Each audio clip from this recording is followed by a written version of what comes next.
Okay, and we're live now. Thank you. We've gone 5:30, so we'll start this meeting of the Audit Committee of Horsham District Council. Can I give you all a very warm welcome to the meeting? I note that all councillors are present tonight, which is fantastic. We also got in attendance a number of our own officers. Also in attendance we have Paul Miller and Mark Winton from Orbis, and we have Jack Dunkley and Andrew Britton from EY. Gentlemen, can I suggest you turn your video on, please, so we can see you. Thank you. Hi, Andrew. Is Elizabeth Jackson attending tonight? No, Chair. She returns from maternity leave tomorrow, so I'll explain a little bit more of that when we have our item. Okay. Can I suggest that's fortuitous on her part? Or lucky on mine. There we go. Fantastic. With all councillors present, there are no apologies for absence. The minutes have been previously circulated, a meeting on the 16th of December.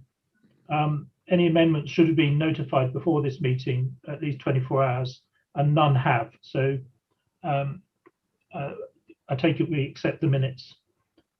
Item 3, declarations of members' interests. Are there any declarations, please? None. Not expecting there to be so. So item 4 is announcements. I've got 2 announcements to make. The first one is the last meeting, James Wright attended the meeting to see if he'd be interested in becoming a member of the Audit Committee.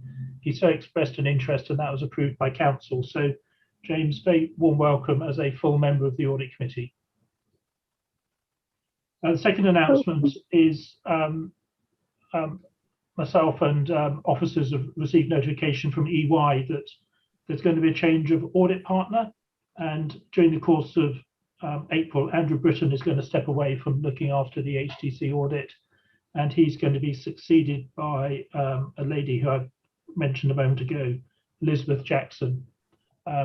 Elizabeth's background is, I think it's National Audit Office, then Grant Thornton, and more recently EY.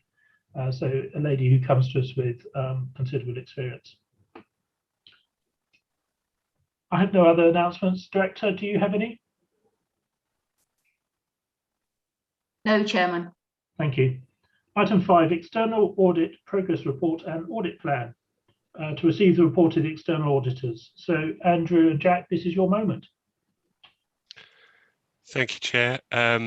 So a couple of things in by way of introduction to this item, and I'll hand over to Jack to take you through some of the detail.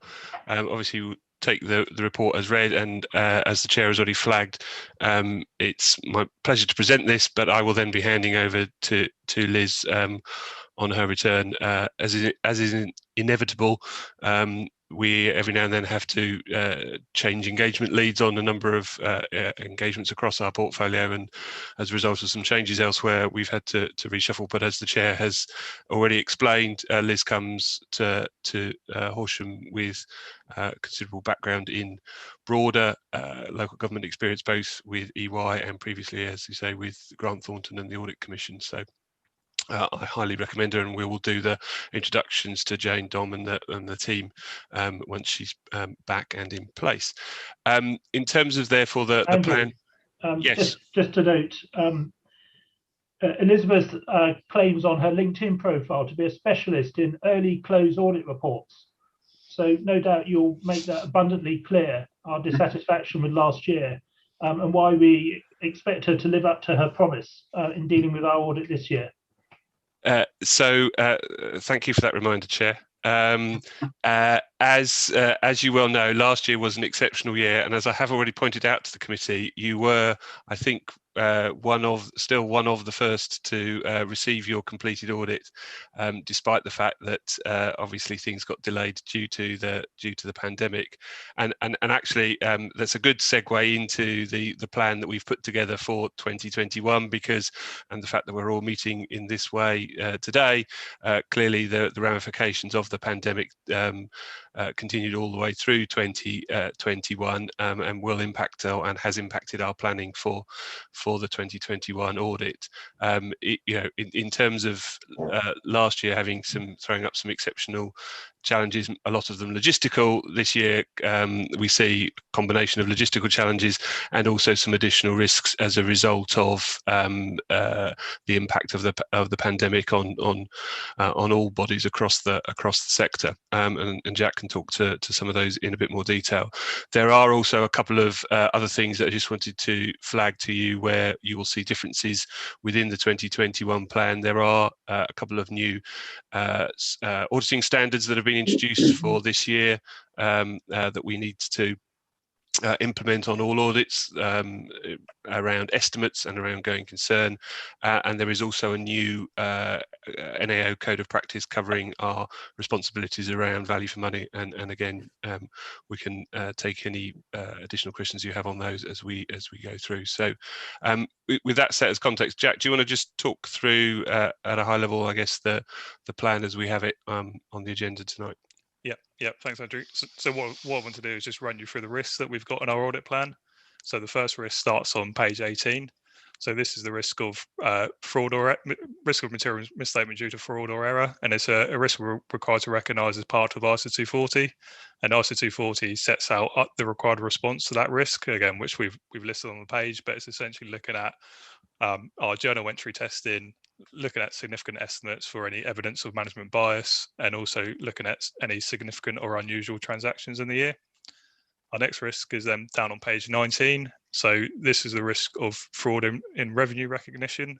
So as in previous years, where we think this manifests itself is in the inappropriate capitalisation of revenue expenditure. Sorry, Jack, sorry to interrupt you. Yeah. Can you use the page numbers that are on the printed pack for members, please? Yeah, sorry, I thought it was page, so I'm on page 19. Well, I'm on page 13 reading these risks, so am I looking from the overview? Sorry, yeah, so page 13 is the overview, and then it's got the detail for each risk further down. So on page 18 was the first risk. Okay, I see now. Yeah. Okay, cool. And then so just taught you the risk on page 19, which is the risk of fraud and revenue recognition. So again, so we think where this manifests itself is in the inappropriate capitalisation of revenue expenditure, which is same as the risk we've recognised in the previous year. Again, we've set out our response to that risk, but it's primarily just looking at a larger sample of capital additions in year. Our next risk is then on page 20. So this is the risk of fraud and revenue recognition through the manipulation of the sales fees and charges income grant. So this is a new risk for us this year, but it's a risk we're recognising across the majority of our local government audits. So the sale fees and charges income grant requires Horsham District Council to provide a return to central government, setting out the income they've lost in year due to COVID-19.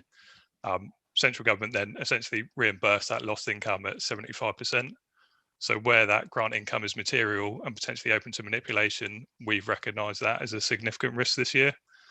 And again, we've set out what our response is to that risk on the page, but it's essentially looking at the values in that return and making sure they're supported by relevant and appropriate evidence.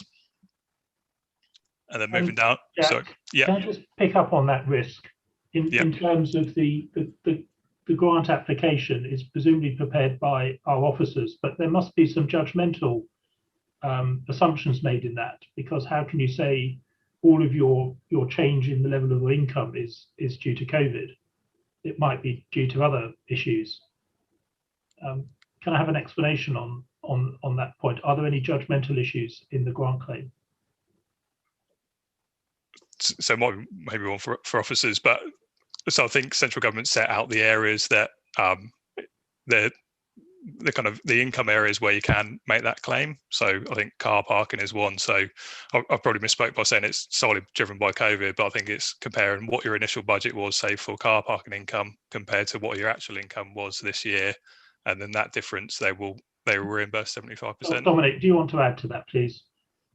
No, Jack is right there. And our main areas were parking, planning income, income at the capital, and also leisure as well. The total income that we might actually sort of apply for and receive could be as much as 3 million across the period. And it talks about loss of income, but if you talk about leisure, we don't actually receive the income from leisure. We just found ourselves making a compensatory payment to the operator. How is that dealt with in the grant? Well, we do receive a management fee, or we're programmed to receive a management fee of around £50,000 per month from Places Leisure for running our centres for us. And obviously we haven't had that income, so we can apply for that under the income loss scheme. But is it not the case that we've also made a payment to Places Leisure as well? We have, yes. But obviously that's our expenditure rather than an income loss, so we can't claim for that directly. Okay, thank you. Jack, please continue. Yeah. So I was just down on page 21. So that's our last significant risk. So this relates to the valuation of property, which again is a significant risk that we've recognised in the previous year.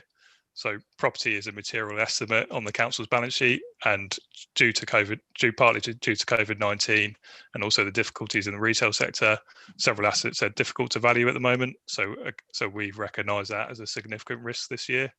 So again, we've listed out our responses to that risk on the page, but I think probably just want to highlight is the use of our own valuation experts again this year. And I think there was some points that came out of last year which caused concern to this audit committee. The first one was the inclusion of an emphasis paragraph in the audit report. I assume that the strength of feeling on that is now receded, as we are definitely in calmer waters compared to a balance sheet date of several weeks after the first lockdown was announced by the Prime Minister. And then secondly, there was a concern expressed by this audit committee in relation to a non-sharing of valuation calculations that resulted in a disagreement between EY's so-called specialist valuers and the council's specialist valuers. And the point that was left with you, Andrew, was to break that impasse so that both valuers could understand the approach being used. So on those two points, Chair, the first one in terms of the emphasis of matter, was driven by the council's valuers' material uncertainty they placed on their own report and the disclosure of the council of that material uncertainty.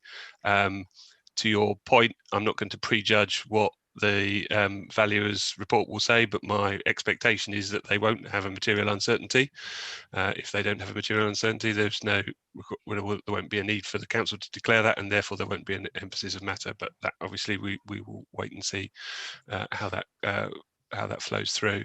On your second point, yeah, absolutely. I've gone back to our valuers through our technical team to pass on your observations, and they are certainly looking at ways in which they can more helpfully explain the rationale for why they've got differences as a standard part of their reporting. I can't tell you definitively how that will manifest itself, but we've certainly made a strong recommendation to them that they come up with a helpful way of explaining why differences are arising, if they do, on judgments they're making over valuations. Thank you very much.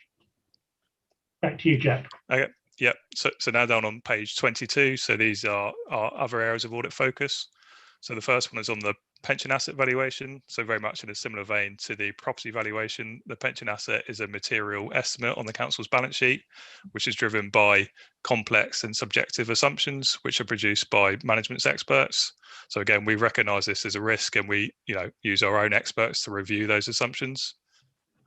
Our next area of audit focus is on accounting for COVID business grants. So in addition to the sales fees and charges grants, which we talked about earlier, the council's also received various other COVID related grants, including grants which are then paying out to local businesses. So where these are material and new this year, the council needs to perform an assessment about whether they're acting as either an agent or a principal in those scenarios, which will then drive the accounting treatment for those grants. Again, so where this is new, we've recognised this as a risk for this year. And then moving on to our last area of audit focus, which is on page 23. So this is in relation to going concern. So ISA 570 has been revised this year, which has put more emphasis on us to review management's going concern assessment and looking at the assumptions in that assessment as well. However, because of COVID-19, we performed additional procedures on the going concern assessment in the previous year anyway. So we're not expecting the revision to the standard to drive a significant increase in our work this year on the going concern compared to the work that we performed last year. So that was on the risks. And then just the last thing I wanted to highlight in the report before I hand it back to Andrew to wrap up was just down on page 26, which is highlighting the changes in the value for money. So the changes in the value for money conclusion, which is driven by the change in the audit code this year. So as in previous years, we're still required to consider whether the council has put in place proper arrangements to secure value for money. However, in previous years where we didn't have a significant risk relating to this, we were just required to report to you our overall conclusion, which would be as straightforward as a simple line or a paragraph in our final signed audit report. That requirement has changed this year, and we're now required to provide detailed commentary against each of the reporting criteria. So what that would mean in practice is when we come to report at year end, you'll see far more detail from us in terms of the work that we've performed in this area. However, we're still waiting on the NAO to provide their detailed guidance on what that will look like for a local government audit. So we haven't commenced our planning in this area yet. So that was all I wanted to say. And then I think I was just going to hand back to Andrew just to wrap up.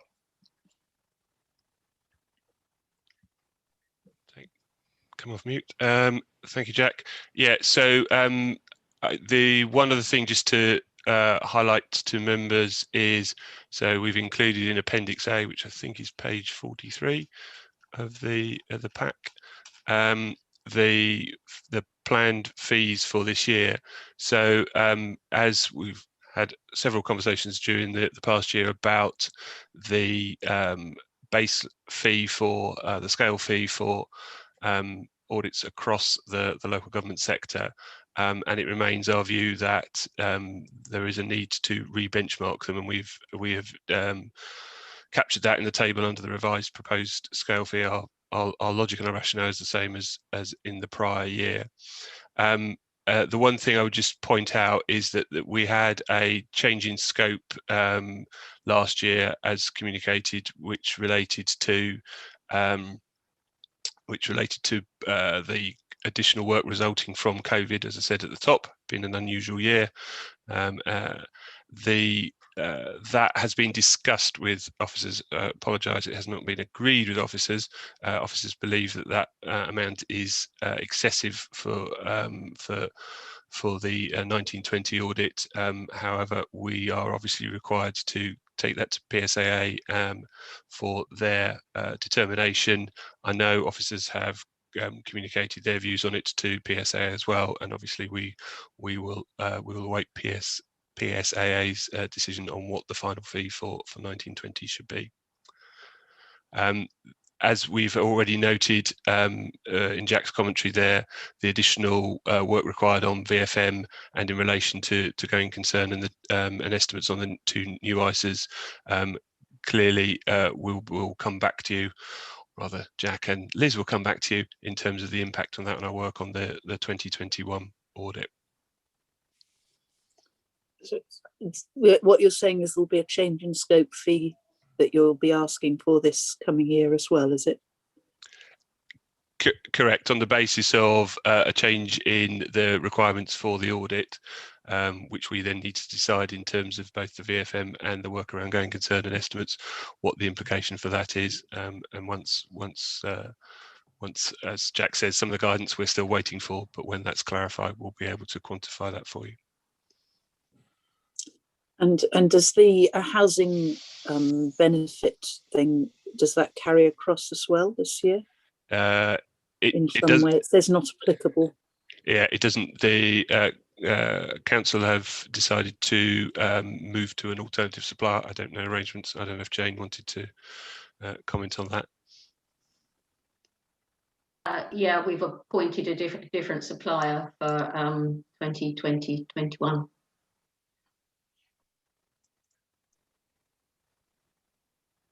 Okay, happy to take any other residual questions from members, please.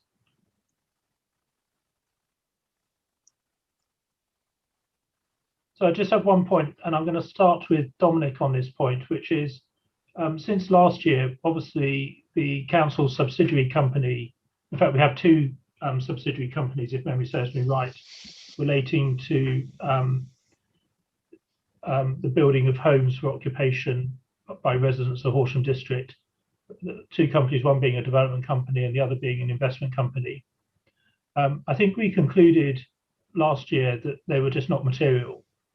And I just wondered what conclusion had been reached in relation to this year end and whether they would need to be consolidated. So therefore, the council would be producing consolidated accounts for certainly the first time in my memory. And secondly, we appointed a local firm to audit those two companies, if memory serves me right. And I think we then get into the realms of component auditors. And I'd like to hear from EY, because there's nothing in the planning document from what I can see that talks about the work relating to component auditors. So Dominic, do you want to start? I will start. Yes, it's not material this financial year either, for the year that's just gone.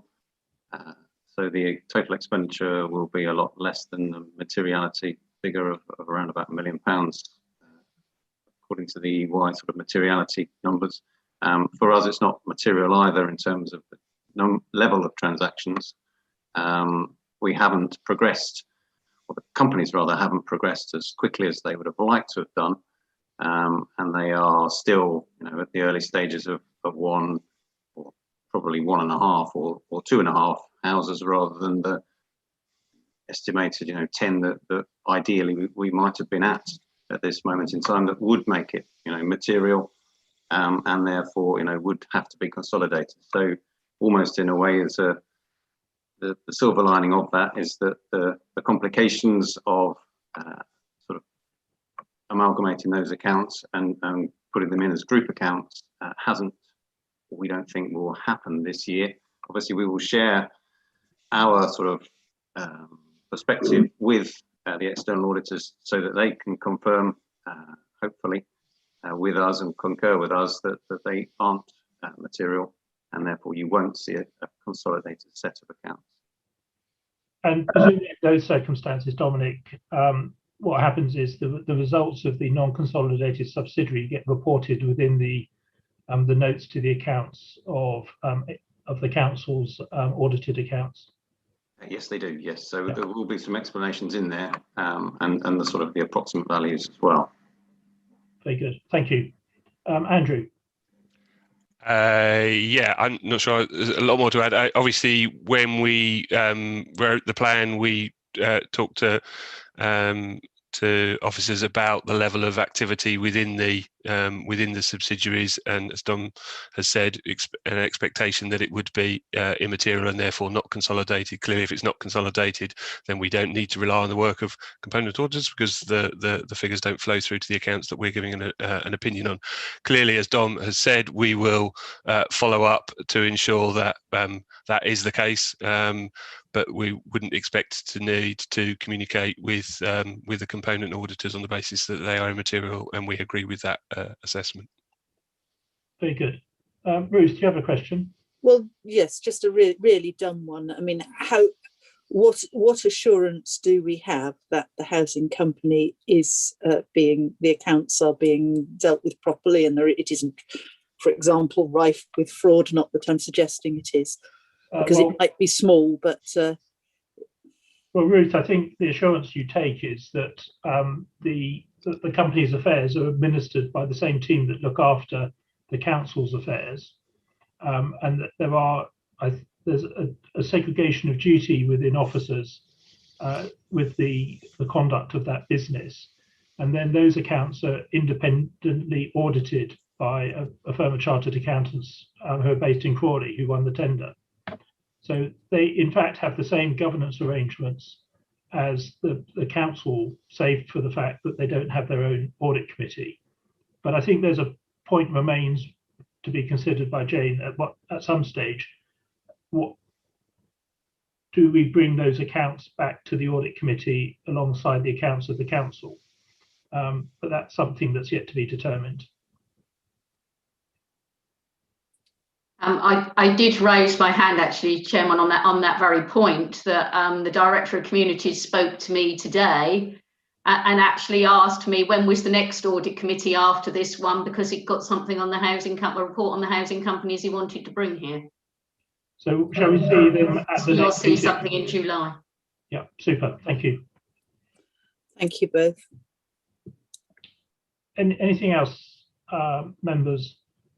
Then Jack, Andrew, thank you both very much for your time this evening. Andrew, thank you for your service to the council over the past years. We wish you good luck in your future endeavours.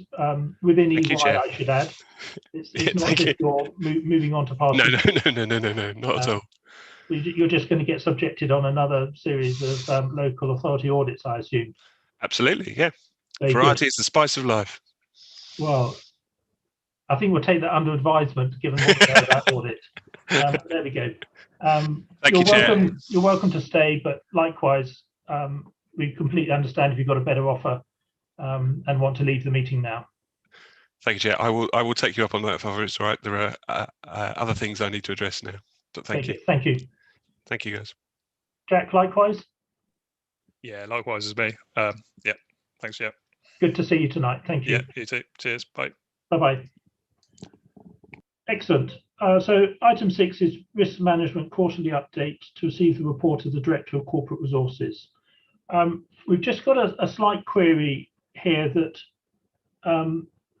part of Appendix 2 of this report is an exempt report that talks about risks 36 and 33. And members, I just have to advise you that we can't discuss these in the open meeting, but if you want a session, an exempt session at the end of this, I don't think it's on the agenda, so we'd have to close the meeting, and then I'm happy to speak to those items if you wish. Would that be in order, Joe? Yes, that would be in order. We could, if anyone wishes to speak on that exempt appendix, we could take it under urgent business and move into exempt session.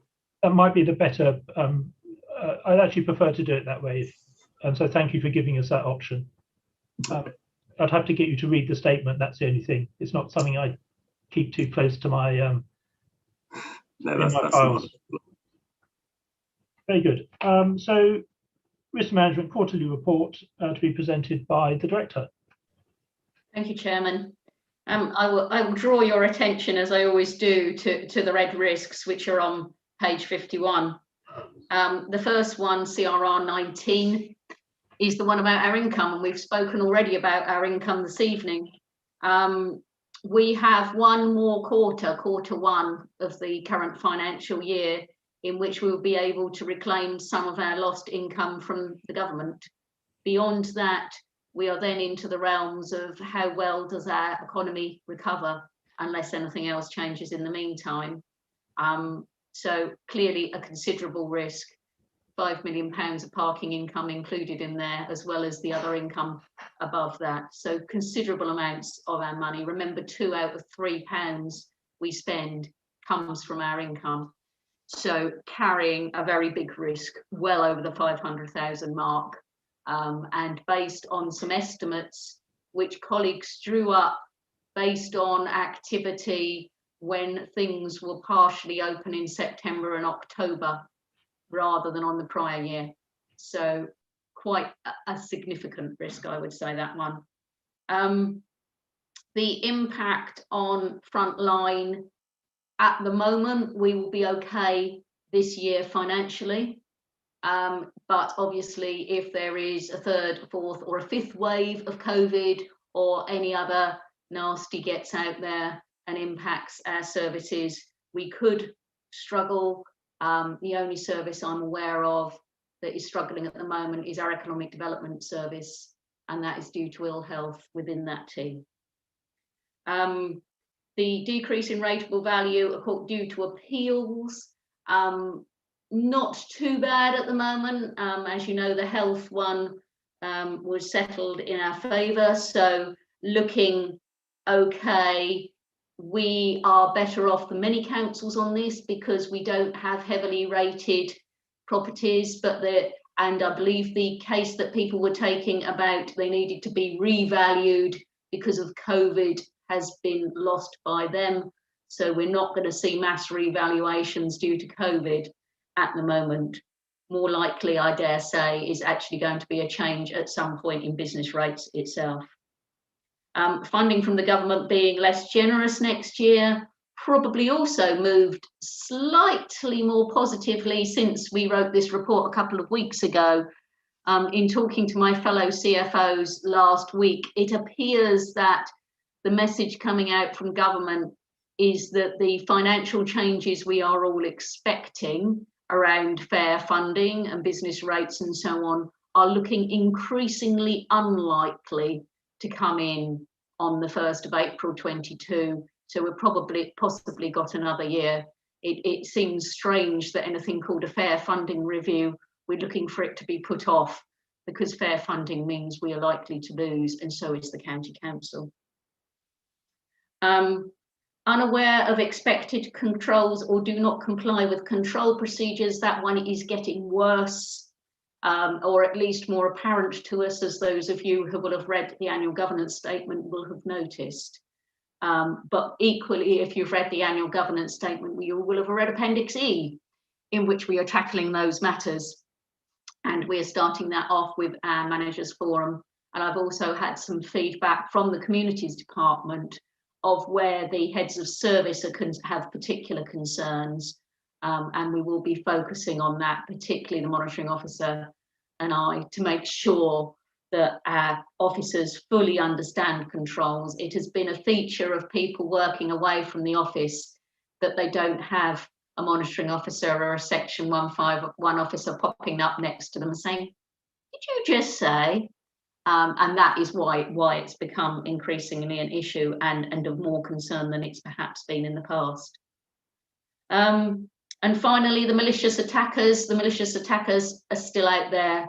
We've had a warning for the election around that, and there are minor incidents still ongoing. There was one today, minor, not causing significant damage, but there are people out there who are seeking to do major damage to anyone they possibly can. Happy to take any questions.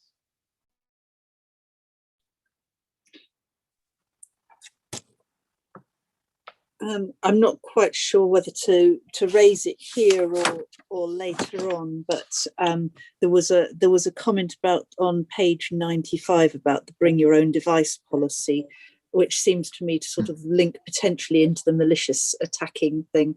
Is that I, as a member, I think I'm insufficiently aware of what I am and am not meant to be doing as far as using my own device, and therefore I don't have confidence as somebody who's not particularly tech savvy on this that I'm operating according to best practice, and I'm wondering whether we ought to be reviewing the training of the members as far as bring your own devices are concerned.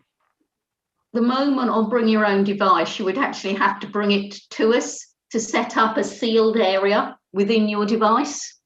But so it's quite possible to use devices without doing that. If you're doing that, you're probably breaching the council's IT security policies. But I have just been advised to do it by a council IT. It depends what you're doing. Yes. So if you were attending this meeting and you're following a link and it's sitting on your home laptop, you're absolutely fine. If you are emailing documents to a personal email address and then emailing them back to the council, then you are breaching the IT security policy.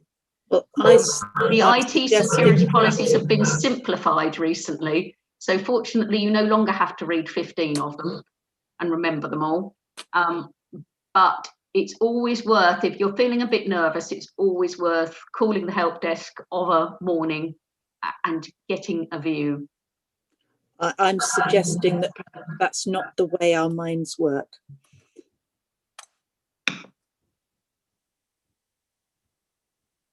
But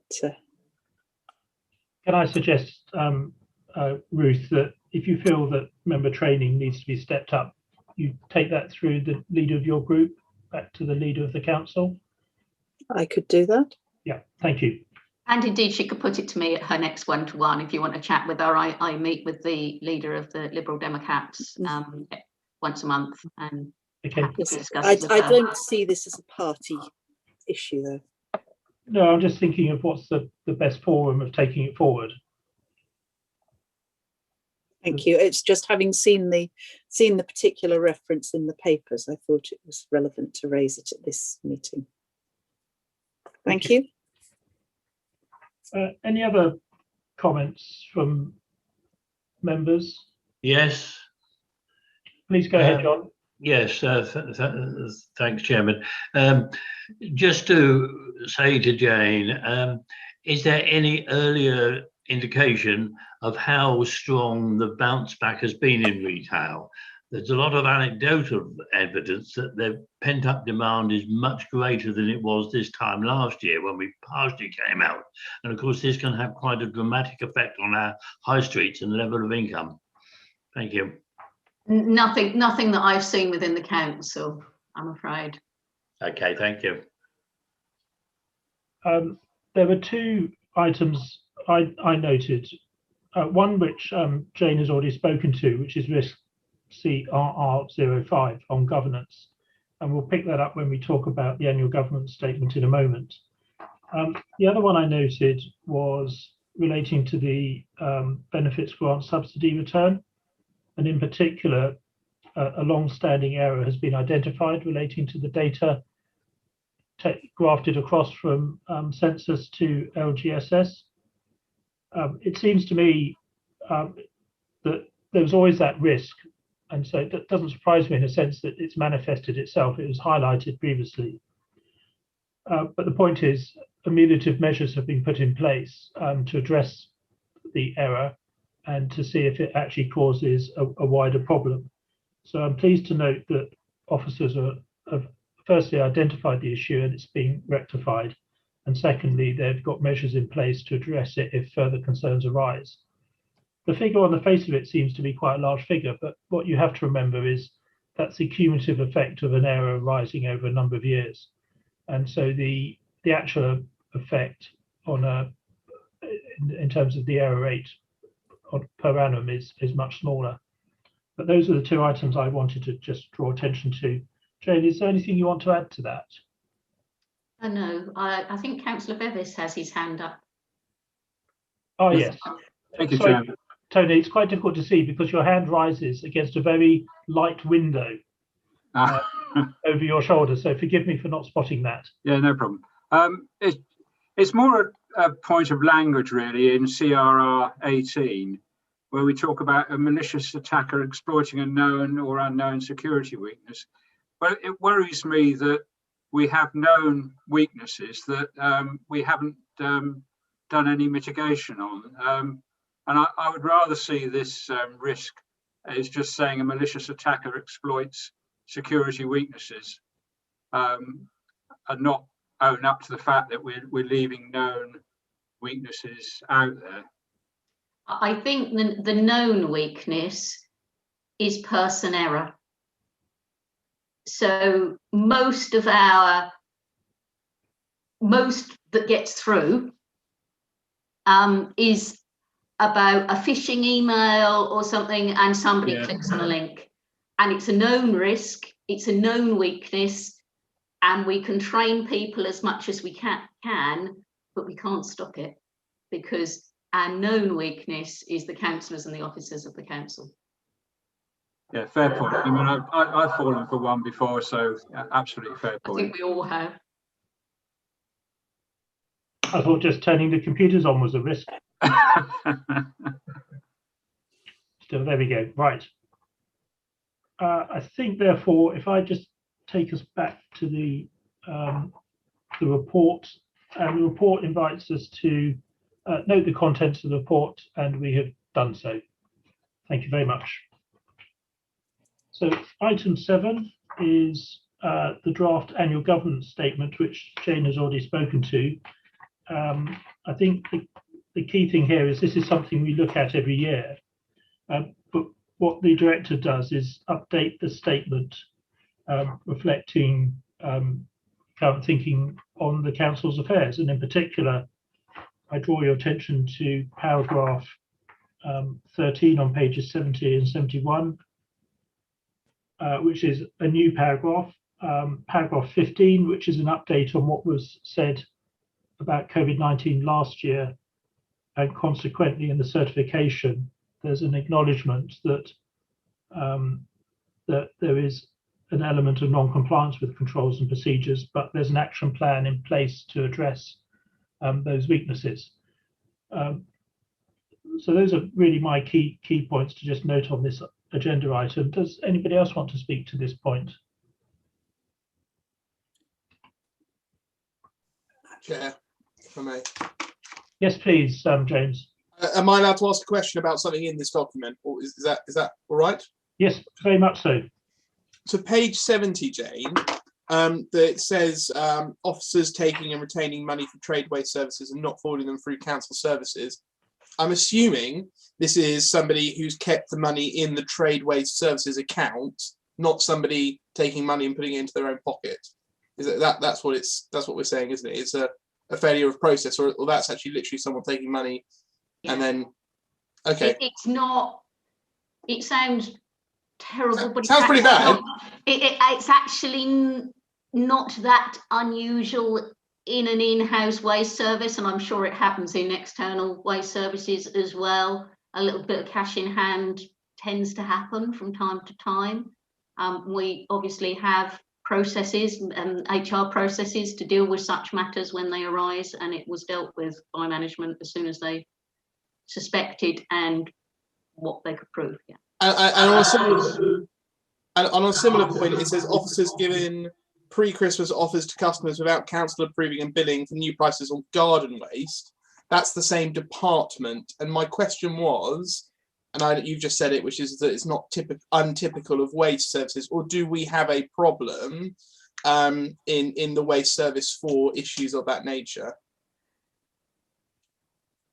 I would say there's been, like many services that are not part of the corporate core of the council, the more physically remote a service is, the easier it is for it to develop its own cultural norms. And there are issues in waste that the new head of waste and parking is aware of. He used to work for me. He's had 3 years of my management.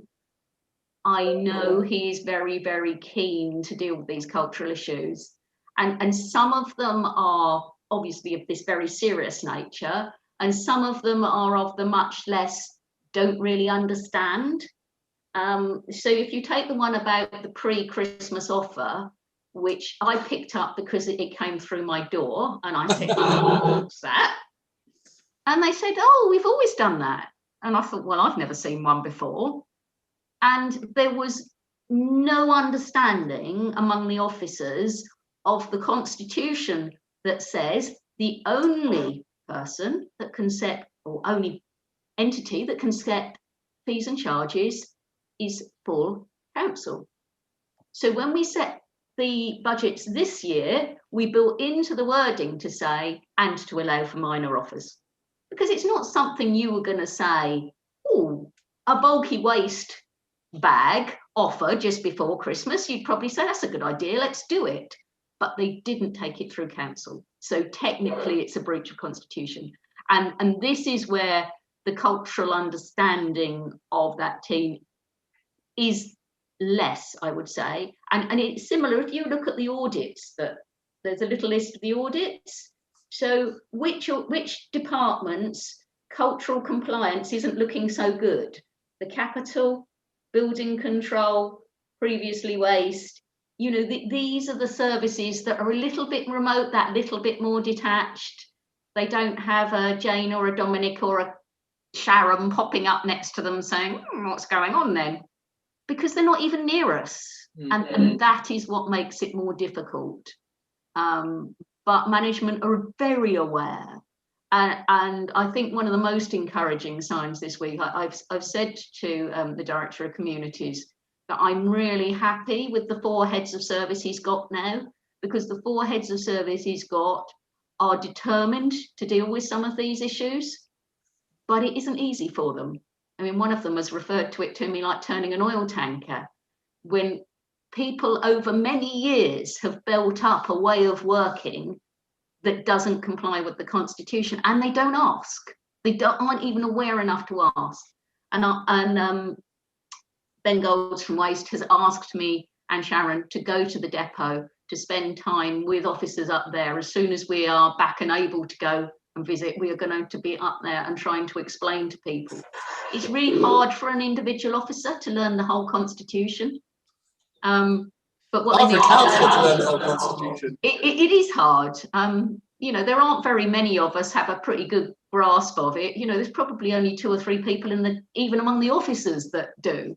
But what the others know is to ask, and some haven't realised they need to ask. Well, look, they Trade Waste do an absolutely fantastic job in serving the people of Horsham, and I feel better knowing that you are aware of it and on it. But obviously, that did strike me as a big concern. But I feel reassured with your answer, so thank you. Thank you, James. Ruth, you wanted to speak. I saw your hand up earlier. I think probably a very minor one to do, again, something to do with the sort of culture. On page 67, it says about office-based officers declaring second jobs and family relationships with other officers and members of the council. And I just thought I'd ask about the family relations bit and how, to what extent that may be an intrusive question. You know, if you've gone out for a drink with another officer, is it, you know, what stage between that and having 2 kids with them does it become a family relationship? And is that at all something where we're at risk of having difficulties in grey areas, putting people into awkward positions? We like people to declare because it means we can avoid problems. So we did have an issue where somebody's father was their line manager. I would say that was very definitely a family relationship, yeah, and obviously declarable. And you know, this isn't. I just wondering Horsham isn't a huge town. You know, there are quite a lot, and I don't think we're not getting people saying, oh, this is really intrusive. We have 1 or 2 where relationships are forming and breaking, where it becomes that's what I'm thinking for them. But you know, in the end, it's an individual decision, isn't it, about what you declare and what you don't. I don't care who's having a relationship with whom, unless it puts them in a position that is difficult, like being a line manager or so on. If we know, you know, we're a small organisation and a big organisation, we've been able to move people around. There are people who've been married to each other for years in the council and we have no issues at all. Just occasionally it can be difficult, and I think actually it may have even come from Paul, the suggestion that we started putting this in because other councils do as well. And I think in a district, I've noticed it much more in districts, there are a lot of family relationships, and it is helpful to know. So what you're saying is that you're advising people that they may feel it's in their interest to declare something so that there is no issue that can come up. It's not a case that if there is an established relationship that's started up, that you get in trouble because you haven't declared it. Only if it then causes a conflict, because it is a judgment, isn't it? What causes a conflict of interest? Somebody we all sit there, don't we? You as councillors, me as an officer, going, what causes me a conflict of interest? You know, I've declared I'm a member of the Billingshurst Dramatic Society. It doesn't cause me much conflict, but it's surprising that from time to time it does. You know, when you think of grief, and you know, I have to remember. Who's not comfortable to declare a new interest or a change of interest, because it's still a very personal issue, is not in trouble for not having declared it, unless there is also a conflict. Unless it becomes a conflict, yeah. At which point it is their responsibility. Yeah. Okay, and you're confident that people understand that you're not putting them in that position. We haven't had any queries. If we get queries, it's far more often so and so's given me this small gift. Am I supposed to declare it or am I not? You know, they gave me a box of chocolates. Not that much, to be honest. happy customer gives you a box of chocolates that's worth, you know, a £5.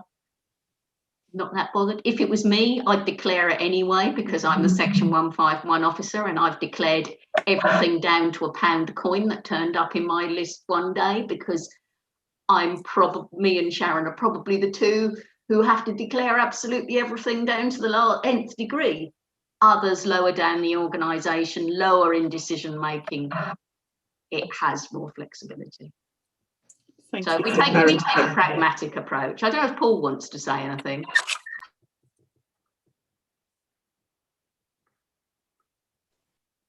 I fully agree what you're saying. From my experience, I have experienced been aware of a fraud that's occurred where there was a relationship which actually wasn't widely known, and it was it was a long time ago at a recreation centre. We don't operate out of that anymore, but basically somebody was supposedly doing some work for a head of service, and they weren't doing the work. It was completely fabricated, and the other party had signed it off, but that was then spotted. So it's kind of as Jane says, it's that there could be a conflict there, and it's best to declare if you're in doubt. Thank you, Paul. So to draw this to a close, I take you to page 81 of our notes, which is Appendix E, and it's the action plan. And if memory serves me right, last year we only had 3 items on the action plan. This year we've got 6 if you go through to page 82. It strikes me that all of these are sensibly included in the action plan. And on that basis, if I take you back to the recommendation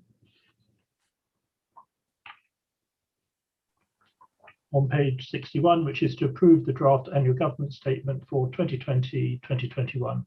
Members, are you all in agreement? Agreed. Yes. Thank you very much. So we then move on to item 8, internal audit quarterly update report. Over to you, Paul.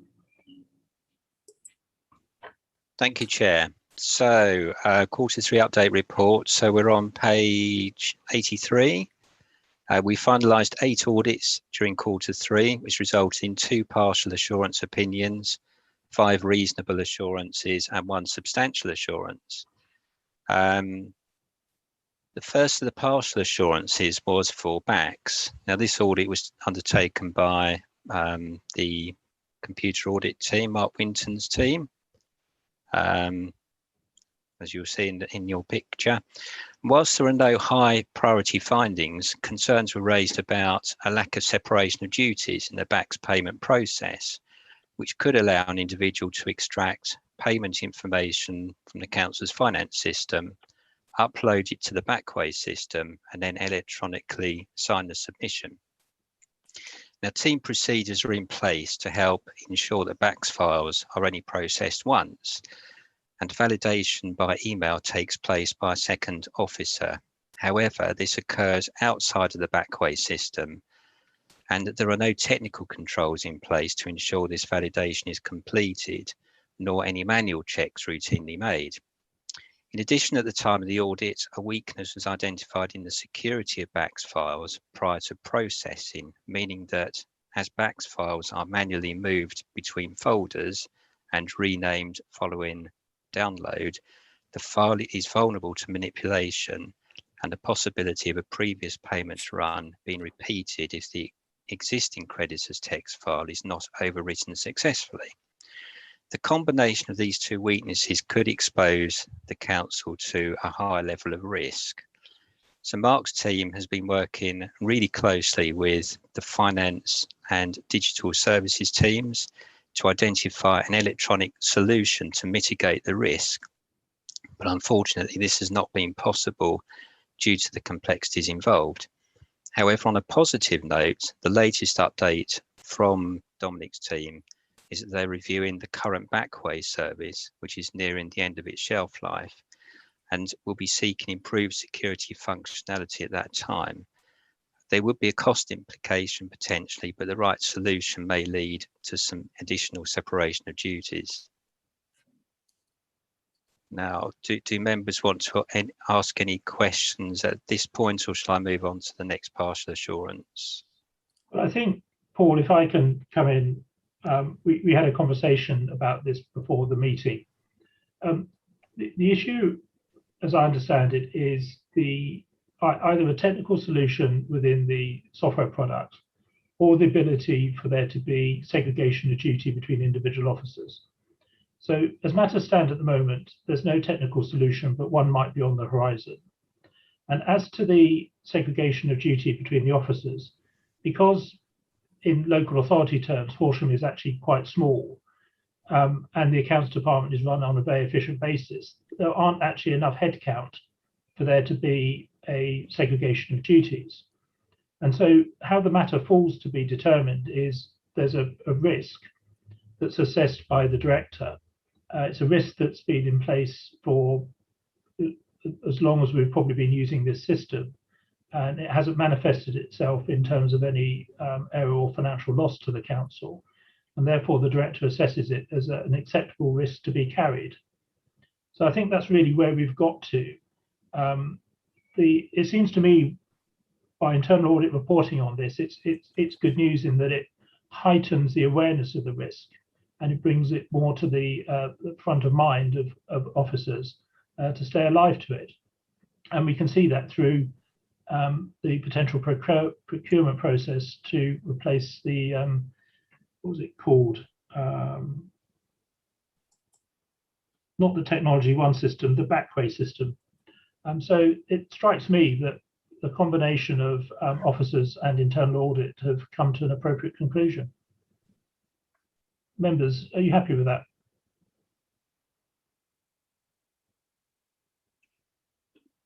Can't see any hands raised, so I'll take that to be a yes. So Paul, please continue to your next report. Thank you, Chairman. But just before you do, Mark, can I thank you for your specialist work in that area? Because I think that's been quite valuable to all of us. Yeah, absolutely, and we're very happy to continue to work with Dom to find a solution in here. I'm not keen on leaving gaps in control mechanisms that potentially could be open to opportunity for fraud. So clearly, we will continue to work with Dom where we can on that finding. But thank you. Very good. Back to you, Paul. Thank you, Chairman. The second partial assurance opinion was in relation to the community lottery audit. By way of context, the community lottery has now been operating for more than 18 months. And whilst it's acknowledged that this relates to a relatively small area of the council's operations, the money received is for the benefit of good causes across the district at a difficult time during the COVID lockdown period. Whilst there were no high priority findings, weaknesses were identified relating to the initial procurement process, monies not being distributed on a timely basis. There was a lack of any periodic reconciliations and a lack of documented procedures covering the operation of the community lottery and how monies would be distributed. So an action plan has been agreed with management, and just to say we'll be undertaking a follow-up review during 2021-22. There were 5 reasonable assurance opinions for procurement, parking income, treasury management, and then 2 computer applications, the Jigsaw and Ulysses. Again, there were no high priority findings, which is good. I'd just like to highlight that in the past, we've consistently given a partial assurance opinion for procurement.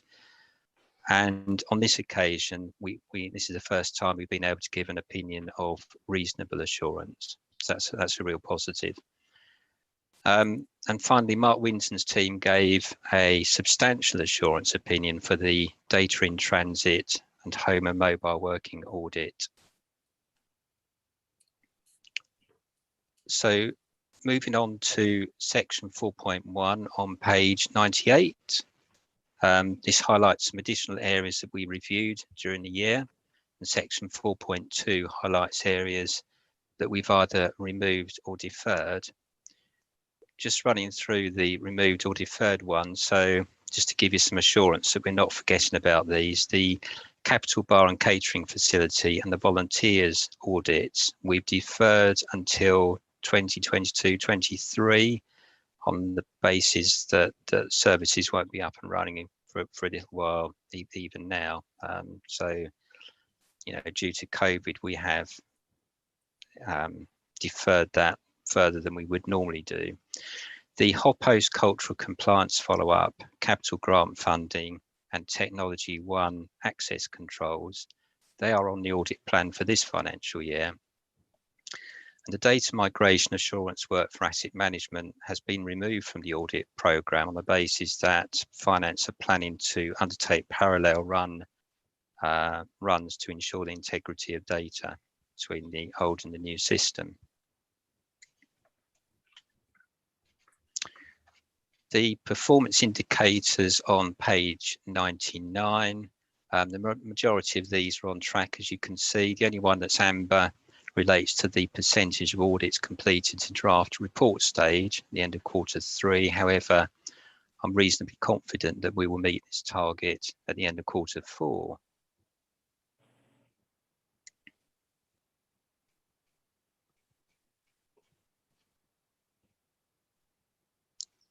Any questions before I move on to the second report? Members? Okay, thank you, Paul.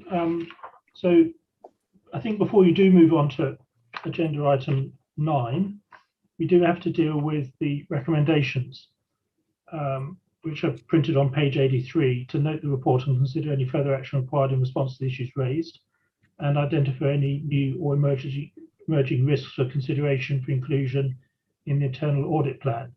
So I think we were quite prepared. Sorry, Ruth. Well, I was going to ask whether there was anyone that had a view about whether there should be any audit input into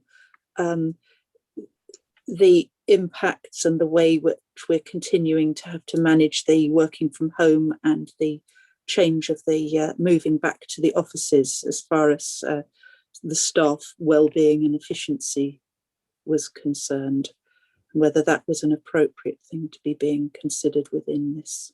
Jane, is that a management issue? Is that probably a management issue? Is that something that internal audit would get involved in advance of something happening?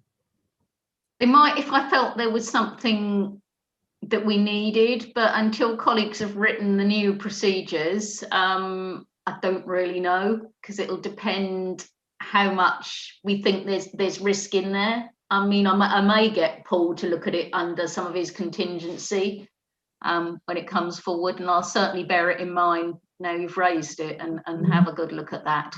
But we actually haven't got the procedures yet; they're not yet written.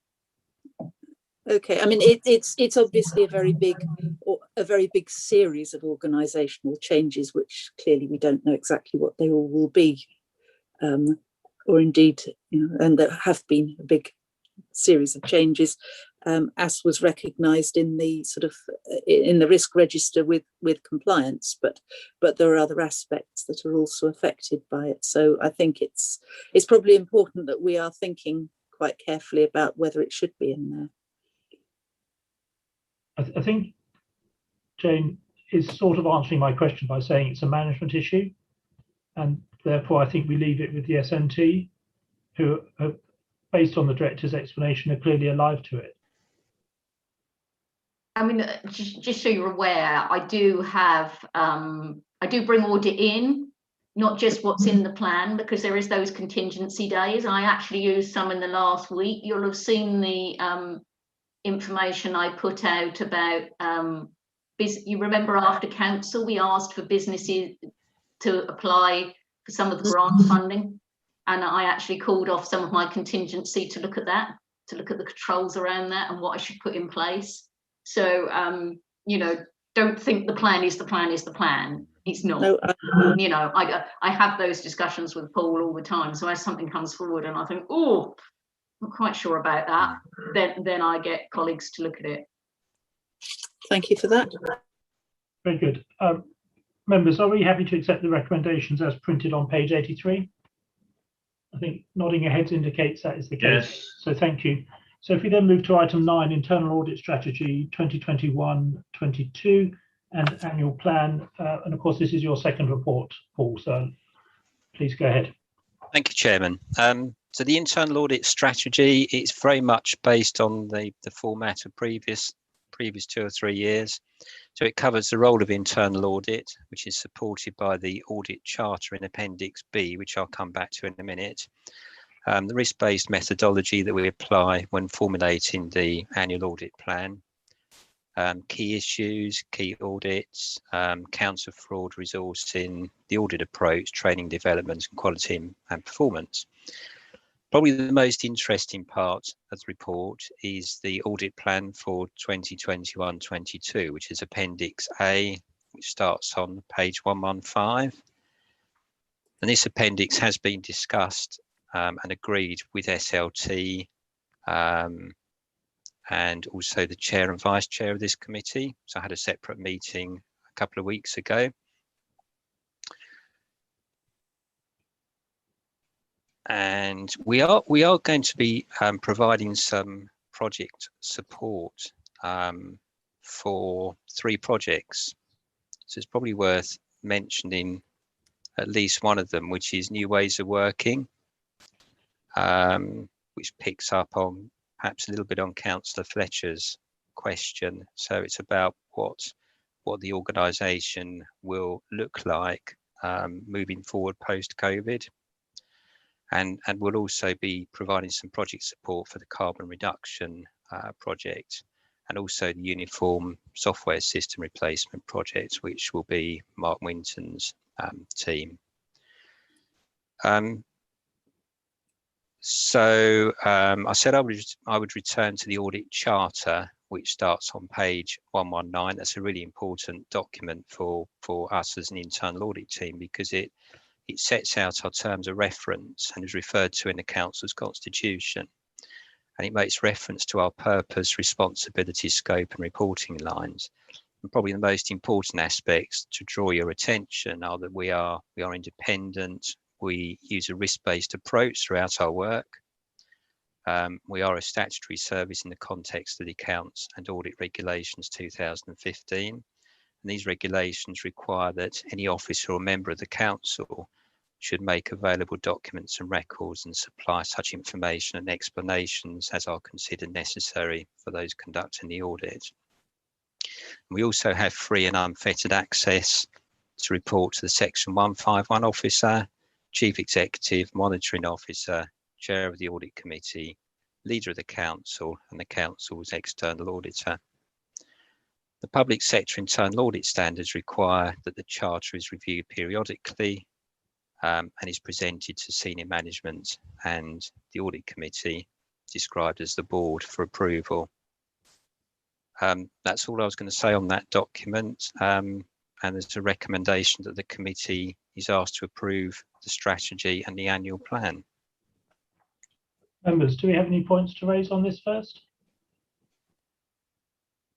Approve. Yeah. Do I take it members are happy to approve? Approve. Yes. Thank you very much, Paul, for your 2 reports. So we then come to item 10, urgent business. I propose dealing with the corporate risk register for the 2 exempt items. So Joe, could you be so kind as to read the statement required for us to go into an exempt session? Yep, certainly.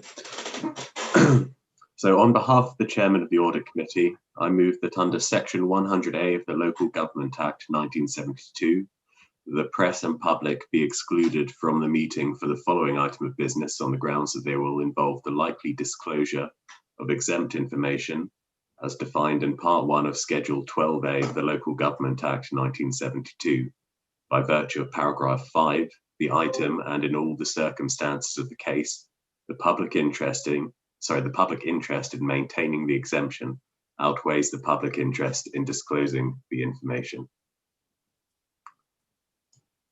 Thank you. There's a